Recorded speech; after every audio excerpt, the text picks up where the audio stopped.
Welcome. I'm a licensed professional counselor, and today I'm analyzing the Carrie Ann Spencer missing persons case. This is a cold case, so please, if you know anything about this case, contact the authorities. I will be focusing on the main mental health and psychological indicators while providing the backstory. I don't just talk about the crimes, I talk about the psychology behind the crimes and the mysteries that captivate us. I look beyond the facts of the case to understand the why of the crime. Subscribe and like this video if you want to learn more about mental health and psychological indicators of true crime cases like this one. My analysis is based on my speculations. It's not a diagnosis of anyone involved in this case. What motivates a person to act against their own self-interest, to make a decision in a fleeting moment of high emotion that could destroy a life? How does an ordinary disagreement become a psychological trigger for a catastrophic event? This is where the psychological mystery begins, with a common, intense disagreement that took an unexpected, permanent turn. On the night of December 29, 1989, 17-year-old Karen Ann Spencer was last seen. She was in a car on Interstate 275 in Miami Township, Ohio, when she had an argument with a relative. This is a classic scenario of an emotional escalation, a behavioral clue that sets the stage for the unknown. Karen's decision to exit the car on a major interstate after a heated argument suggests a potential mix of adolescent rebellion and high emotional distress and impulsivity. Due to the incomplete development of the prefrontal cortex, the area of the brain responsible for planning and consequence assessment, are more prone to emotionally charged impulsive actions. The adolescent brain doesn't really develop until mid to late 20s. The argument itself, while unknown in detail, clearly triggered a fight or flight response.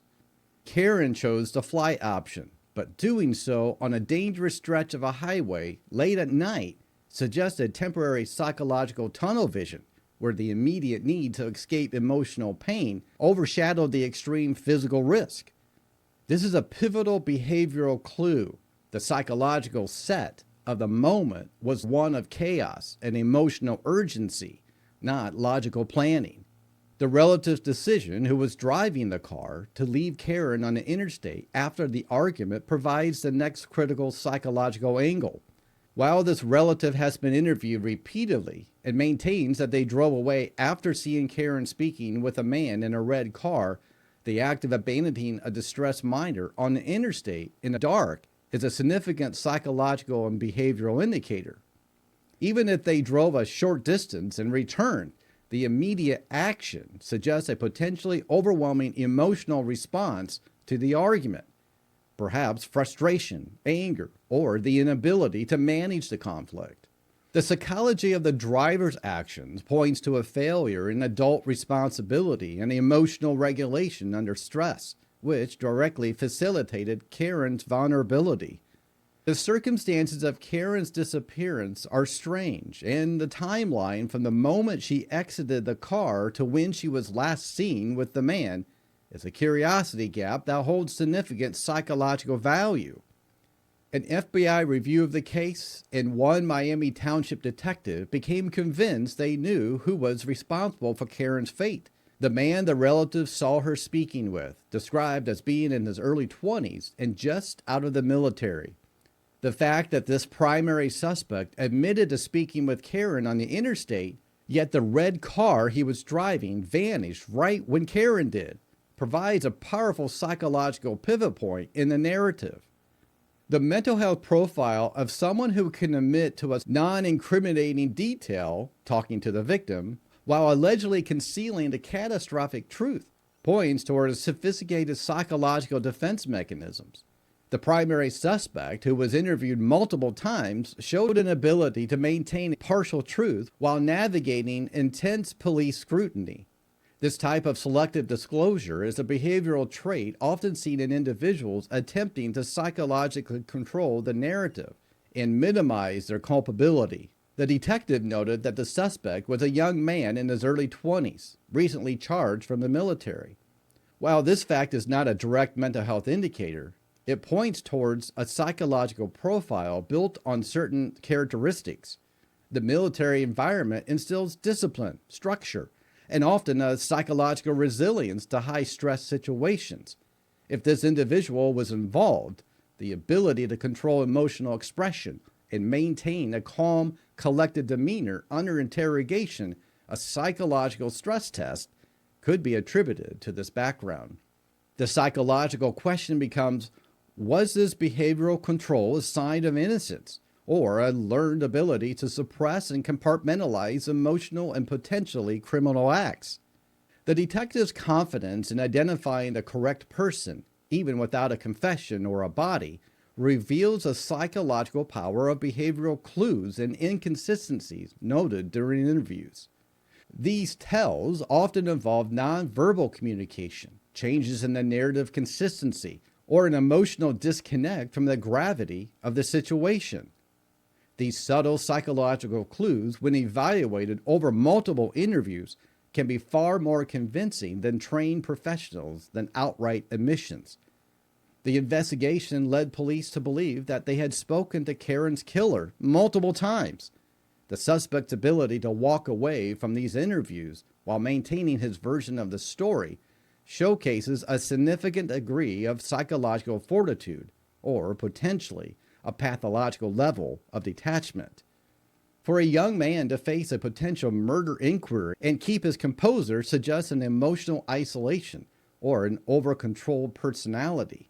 Is a psychological trait that can manifest in individuals who are deeply uncomfortable with their own feelings, leading them to suppress and avoid dealing with emotion at all costs. In a moment of conflict or perceived threat, this rigid emotional control can sometimes fracture, resulting in an intense, explosive reaction. The question of why he would stop for a distressed young woman on the side of the road is central to understanding his psychological motivation.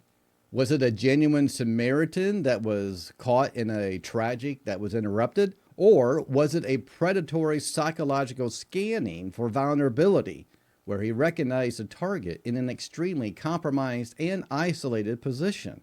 We may never know. Karen's impulsive decision to exit the car provided a perfect storm of opportunity and victim vulnerability. Highly vulnerable, alone, distraught, and standing on an interstate late at night. The psychology of victimology in this scenario focused less on the victim's personality and more on the sudden, extreme compromise of her physical and psychological safety. Her state of emotional distress likely made her less cautious and more receptive to intervention, even from a stranger. The suspect, if he is the predator, psychologically exploited this moment. The decision to stop could be driven by a desire for control or power over someone in a fragile state, a key psychological indicator of certain predatory behaviors. His motive could have been rooted in psychological need for dominance, where the victim's distress serves as an irresistible imitation. The physical disappearance of Karen, followed by the silent vanishing of the red car, creates a psychological vacuum, a complete, inexplicable break from reality. This sudden void speaks to a level of psychological planning, or conversely, a highly impulsive act that was then met with a rapid, calculated cleanup. This psychological analysis must consider the motive.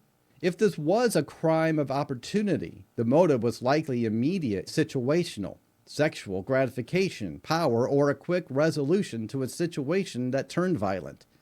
If there was a pre-existing psychological grievance, the situation on the highway may have simply provided the unexpected setting for a planned act. However, the lack of known connection between Karen and the man points strongly toward a crime rooted in immediate situational psychology. The detective's conviction about the suspect was a killer, and the FBI's agreement speaks to the strength of the psychological evidence gleaned from the investigation, even if it wasn't enough for a charge. The psychological profile emerging is one of a man who can mask intense internal hostility and emotional isolation behind a passive exterior.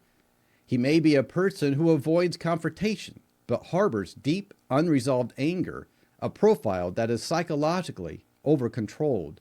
This over-controlled individual, when faced with an unexpected stressor or conflict, can experience a psychological break where the suppressed anger erupts in an extreme and possibly lethal way. The initial argument that led to Karen being on the interstate comes full circle here. If the suspect's psychological makeup aligns with a passive-aggressive or over-controlled personality, a perceived slight or confrontation from Karen, even a simple rejection, could have been a trigger for an explosive, uncharacteristic act. The clues of the case, from the argument to the red card to the suspect's admission of a brief conversation, all piece together into a cohesive psychological portrait. The moment Karen stepped out of the car, she transitioned from an emotional conflict with a relative to a psychological, high-risk situation with a stranger who may have been emotionally isolated and seeking a chance for dominance or a release of internal tension. The ultimate psychological impact of this case is the enduring mystery. For the family, the lack of resolution prevents the psychological process of grief from reaching closure. The why remains an open wound, and the psychological impact of knowing a loved one's fate is profound, fostering a perpetual state of ambiguity and hope. The psychological indicators within this case, impulsivity in the victim, a failure of emotional regulation in the relative, and a suspect profile suggesting high emotional control concealing underlying hostility, point to a complex picture of human psychology under stress. The ultimate aha moment here is the realization that this tragedy was not a complex, premeditated scheme, but likely a rapid psychological consequence of two people's momentary emotional dysregulation converging with the third person's latent psychological issues of control and anger. The intersection of impulsive flight and opportunistic control created the irreversible moment of crisis. What did you think about this case? Were there any elements that stood out to you? And if you know anything else about this case, it's still cold. She's still missing. If you have any information, please contact the authorities. And if you want more mental health analysis of true crime stories like this one, be sure to subscribe for more. And if you found this case compelling, be sure to watch this next story. It will make you more aware of your surroundings.